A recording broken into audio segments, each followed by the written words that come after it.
we are getting. On the other hand, it increases the taxation rates. On the other hand, it increases pollution. On the other hand, it impacts the cleanliness, etc. So whatever they said is true. When tourism is developing, it is some rich investors who are coming and investing, and they are getting rich, are richer, are richest. That's all. The impact on the local people is very less. So this made the government of Kerala to thought. We have to develop Kumarakam as a destination. However, we have to develop it in a different manner. And after 1 year of deliberations, in the year 2007, Kerala Tourism launched something called Responsible Tourism. And the place where it is launched is Kumarakam. And now how it started? As the person has already told, in October in 2007, the Responsible Tourism started. Now the question is how it started. It started like this. The entire people of Kumarakam was called for a meeting, and the Honorable Chief Minister of Kerala went there. The Tourism Minister went there. The entire representatives of Kerala Tourism went there. They started asking, what is your view on tourism? So they have conducted first tourism Gram Sabha in the country, where they called the entire Panchayat officials and everyone. They started asking, and they drafted this responsible tourism in Kerala. Now what happened? The people started accepting responsible tourism in Kumarakam. So they started allowing the construction of resorts. In the resort, take the restaurant. All the perishable goods in the restaurant are procured from the local villages, from Kumarakam and surrounding, either vegetables, fruits or anything. You take the housekeeping, the soaps, the napkins, everything is procured from the local self-help groups in Kumarakam or surrounding Kumarakam. You take the people working, as much as possible, not 100%, as much as possible, local people are recruited in the resorts and restaurants. So what happened? The people started identifying and correlating themselves to tourism. Along with this, what state government has done, it has started small ethnic cuisine restaurants in the houses. It has called the artist and it started promoting them by constructing small community hall, etc. And it started taking the tourists who come to Kumarakam to the local houses for tasting the local food, to the houses where artists will perform and show them the things. So the entire tourism in Kumarakam started revolving around the families and the houses of Kumarakam.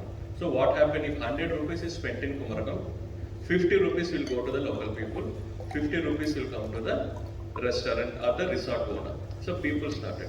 And at the same time, the Honorable Chief Minister of Kerala at that time has told, you are very much concerned about your rights, but you should also concern about your duties. So what he said, if we want to promote responsible tourism, you should also be more responsible.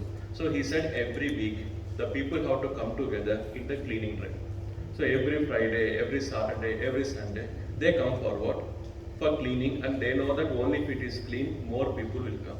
So you know, Kumarakam has become a mother of responsible tourism. Now, after 5 years, that is around 2013, there was an impact analysis. They started comparing what is Alapi in 2012 and what is Kumarakam in 2012. In the year 2012, the average room rate in Alapi is around 2,500. In the year 2012, the average room rate in Kumarakam is 15,000.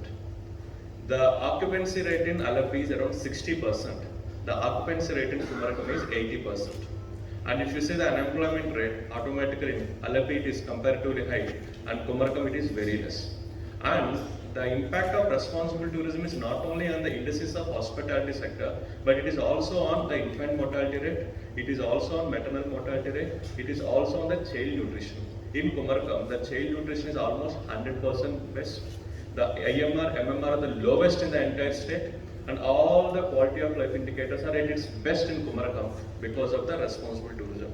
So, in the year 2013, the state government is convinced, yes, responsible tourism is the way forward. So, we have launched a program called PEPPER. That PEPPER is nothing but the same Kumarakam model to be replicated in Munnar, Tekadi, Alapi, Kovalam, Vakala, Wayanad. So we started developing and promoting the responsible tourism in all these destinations. And today, in the entire state of Kerala, you can see responsible tourism. I can vouch for one thing. If you are spending 100 rupees in Kerala today, minimum 30 to 40 rupees, it will go to the people of Kerala, especially the people living surrounding to that resort or in that village. So this is a small story of responsible tourism, how it started with a protest in 2006, how it developed into responsible tourism, and how it expanded into the entire state in the year 2013. And because of that, we are here today. And the pioneers of responsible tourism, you might be knowing, the previous joint secretary was the director of Kerala Tourism when this protest happened. He is Mr. Suman Billa. And the previous joint secretary, Mr. Dr. Venu, and now the Director General Kamal Vardhan sir were the secretaries of tourism in Kerala Tourism when this was happened. So all the people are actively part of the responsible tourism initiative. So I thank all my senior colleagues who made Kerala as a destination of responsible tourism. And this is what responsible tourism in Kerala is. Thank you so much for giving me this opportunity.